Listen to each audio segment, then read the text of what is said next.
네, 지난 25일부터 이틀에 걸쳐 국회의원 선거 후보 등록이 마감됐습니다. 이에 따라서 4.15 총선 대진표도 모두 확정됐는데요. 취재 기자와 함께 이야기 나눠보겠습니다. 자, 나종훈 기자, 이번 총선에 제주 지역에는 모두 몇 명의 후보가 나오게 되나요?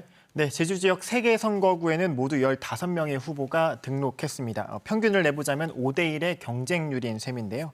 좀 전국적으로도 보면 광주가 5.3대 1, 대구 5.1대 1에 이어 전국에서 세 번째로 많은 후보가 몰리면서 선거 열기가 좀 뜨거운 곳이다, 이렇게 볼 수 있겠습니다. 정당별로는 여당과 제1야당인 더불어민주당 그리고 미래통합당만 제주 3개 선거구에 모두 후보를 냈습니다. 나이별로도 좀 살펴봤거든요. 50대가 10명으로 3분의 2를 차지했고요. 40대 3명, 60대와 80대 1명씩 후보로 등록을 했습니다. 여성 후보는 제주시 을, 강운조 후보가 유일했습니다. 사실 우리나라 양 거대 정당이라고 할 수 있는 민주당이나 미래통합당 모두 이번 총선에서 여성 정치인의 공천 확대를 공약했었거든요. 하지만 제주 지역 선거구로 봤을 때는 헛공약이었다, 이렇게 볼 수 있겠습니다. 네, 그렇군요. 그럼 선거구별로 하나씩 살펴보죠. 제주시 갑 선거구 어떤 특징이 있습니까? 네, 제주시 갑선거구에는 7명의 후보가 출사표를 던졌습니다. 역대 제주 지역 총선을 비교해봐도 가장 많은 후보가 등록하면서 열기가 가장 뜨거운 곳인데요. 민주당 송재호, 미래통합당 장성철, 정의당 고병수, 우리공화당 문대탄, 무소속 현용식, 박희수, 이묘준 후보가 등록했습니다. 직업을 보면 5명이 정당인 혹은 정치인으로 신고를 했습니다. 따라서 오랫동안 직간접적으로 정치를 해왔던 후보들끼리의 대결이다, 이렇게도 볼 수 있거든요.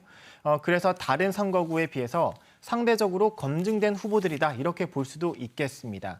최근 5년 동안 세금을 체납한 후보는 없고요. 재산은 문대탄 후보가 59억 원을 신고하면서 가장 많았습니다. 이어 고병수 후보 11억 원, 이묘준 후보가 5억 원을 신고했습니다. 장성철, 송재우 후보도 각각 4억 원씩을 신고했습니다. 그런데 여기서 장성철 후보의 경우 배우자의 명의로 애월읍 곽지리에 토지 2필지를 신고했거든요. 그런데 KBS 선거기획팀이 재산 신고 내역을 좀 더 자세히 들여다봤습니다. 그런데 이 신고된 토지와 붙어있는 80여 제곱미터 2필지가 누락돼 있는 것을 확인했습니다. 좀 해명을 요청하니까 장성철 후보는 과거 수십 년 전 도로를 개설할 당시 제주시에 기부했던 미불용지다. 하지만 아직 제주시에서 명의 이전을 하지 않은 곳이다, 이렇게 알려왔습니다. 네, 변경 고지를 해야겠네요. 네, 그렇습니다. 후보들 또 신고할 때 보면 전과나 그 병역 의무 관련도 신고하지 않습니까? 네, 어떤 그렇습니다. 특징점이 있나요? 네, 전과 기록은 문대탄 후보와 박희수 후보가 한 건씩 있습니다. 문대탄 후보는 2015년 일반교통 방해 교사죄, 박희수 후보는 2001년 공무집행 방해 상해죄로 벌금 100만 원씩을 선고받았습니다. 병역 의무는 고병수 후보를 제외하고 모두 이행을 했는데요. 고병수 후보는 과거 소아마비를 앓았는데 이때 후유증을 호소하며 전시근로역 판정을 받으면서 병역을 면제받았습니다. 후보들이 내세운 이색 공약도 한번 살펴봤습니다. CG로 정리해봤는데요.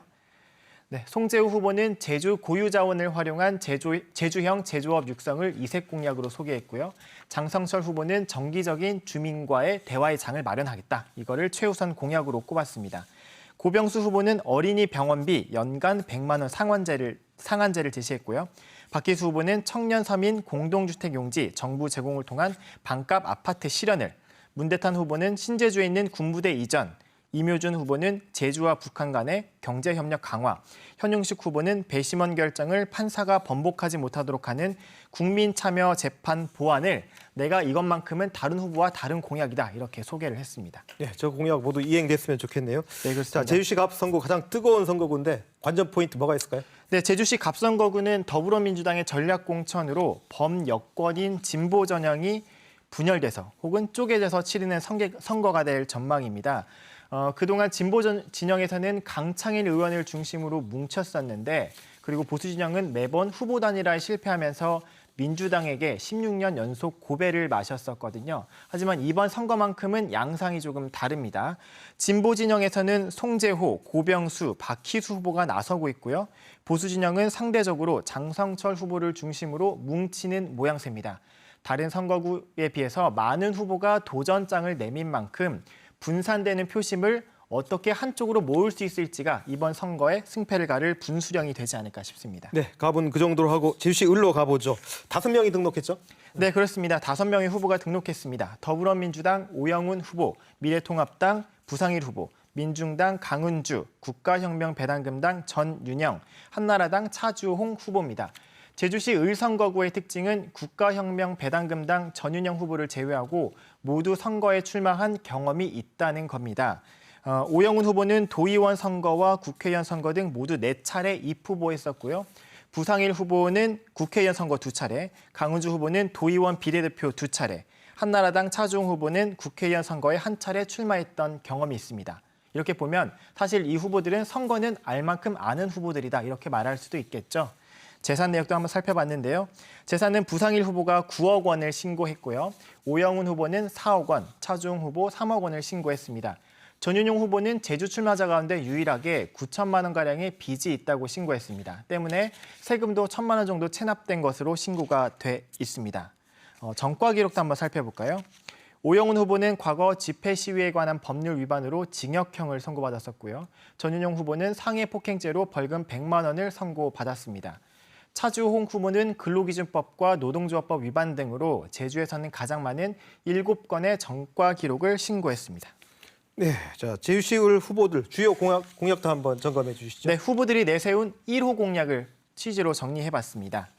네, 오영훈 후보는 자연재난과 전염병, 대형사고 등 사회재난에 대비한 법률 개정, 부상일 후보는 국회의원 소환제 추진, 강은주 후보는 노동자와 농민을 위한 노동법 개정, 전윤영 후보는 만 18살 이상 국민 매월 150만 원 이상 배당금 지급, 차주홍 후보는 남북통일과 50조 국방 예산을 통한 무상복지 지급을 내 첫 번째 공약이다 이렇게 소개를 했습니다.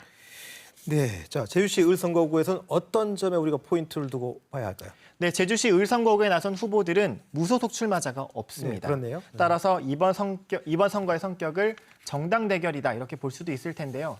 후보자 개개인의 면면뿐만 아니라 각 정당이 어떤 정책을 가졌고 어떻게 공략하는지도 투표할 때 고려해야 할 요소로 보입니다. 특히 오영훈 부상일 후보는 지난 20대 국회의원 선거에서도 엎치락 뒤치락하면서 승부를 벌이기도 했었는데요. 이번에 다시 승부를 벌이는 만큼 두 후보의 자존심 대결도 관전 포인트가 될 전망입니다. 또 제주에서는 유일하게 민중당 강은주 후보가 여성 후보로 나섰습니다. 네, 다음은 이제 서귀포 선거구를 봐야 될 텐데 이제 우리 시간 관계상 이 정도로 정리하고요. 네. 내일 다시 한번 서귀포 선거구의 특징을 한번 살펴보도록 하죠. 여기까지 듣겠습니다. 나종원 기자 수고했습니다. 네, 감사합니다.